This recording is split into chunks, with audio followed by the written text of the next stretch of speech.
lè máa gbọ́ tí wọ́n bá mú nǹkan ọmọkùnrin àbẹ́ẹ̀kẹ́ nínú àwọn àrùn tó máa ń da nǹkan ọmọkùnrin both natural and spiritual powder yẹn láti ṣe lọ́fíìsì wa lónìí òun ni láti ṣe síbí yìí bàbá mi á ní pé kíyàn wá awọ ìnàkí mo ti sọ láàárọ̀ awọ ìnàkí yẹn ẹ fi tẹ́lẹ̀ kòkò ẹ wàá fi okó òbúkọ ẹ fi lé lórí ẹ lọ sọ́dọ̀ àwọn ológunfe ẹ fokó òbúkọ lé lórí ẹ fi ọ̀gẹ̀dẹ̀ ìbílẹ̀ ọ̀gẹ̀dẹ̀ ọ̀mìnì ẹ fi ẹyọkan àbí méjì lé lórí ẹ fi atare kan sí ẹ wá jó pọ̀ tẹ bá ti jó tán ẹ gbé sẹ́gbẹ́ kan ẹ wá lọ sọ́dọ̀ àwọn ilé ọmọ ẹlẹ́nídìí akọgùn pẹ̀lú kànáfùrù àti abèrè bẹ́ẹ̀ ni àti abèrè kànáfùrù ní abèrè ní kànáfùrù ní abèrè ní ẹ lọ pẹ̀lú akọgùn yẹn kó kúnná kó di powder ẹ wá mix ẹ̀ pọ̀ mọ́ èyí tẹ jó tẹ ti lọ yẹn tẹ́ ń boroba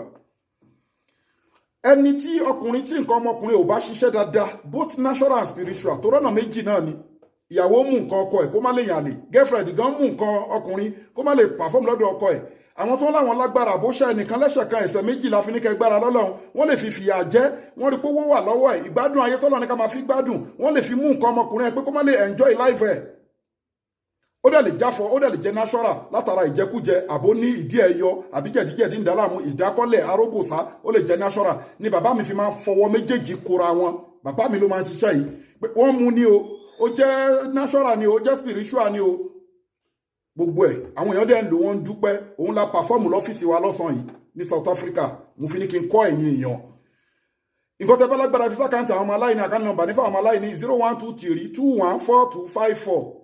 Wema Bank of Nigeria ẹ WhatsApp wa lórí +27612956389 gbogbo ẹ̀yin tẹ́ bá lágbára láti lọ máa wá àwọn nǹkan wọ̀nyí kiri ẹ gbìyànjú kẹ́ gẹ́ẹ̀tì caterpillar ọkùnrin tí nǹkan ọmọkùnrin ò lè perform dáadáa wọ́n mú ni kò lè ṣiṣẹ́ dáadáa ìdákọ́lẹ̀ ní ẹ gẹ́ẹ̀tì caterpillar àti transformer 1100 power ẹ lè fi miracle leaf sí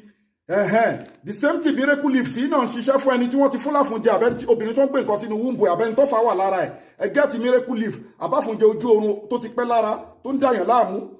lágọ̀ ara àbẹ́mi òkùnkùn àbẹ́mi òkùnkùn ẹ̀mí àìrí ó ń dàyàn láàmú nínú bọ́dí ẹ gẹ́ẹ̀tì miracle leaf bákan náà ni ẹ gẹ́ẹ̀tì bulldozer melt fibroid ó lágbára púpọ̀ jù fún obìnrin tó ní blockage tube àti fibroid 50,000 ní kò síbi tẹ́wàá tá àti lè deliver bákan náà ni tọkọ-tìyàwó ẹ gẹ́ẹ̀tì caterpillar bẹ́ẹ̀ ni obìnrin tó ní ovulation problem tó fẹ́ conceive ní kíákíá sọmúrò ní àwọn àìsàn kéékèèké tí ò jẹ́ kí wọ́n conceive ẹ WhatsApp wa lórí +27612956389 bákan náà ni ẹ gẹ́ẹ̀tì all in one tó ń wò more than 300 àìsàn gbogbo product wa ẹ pè wá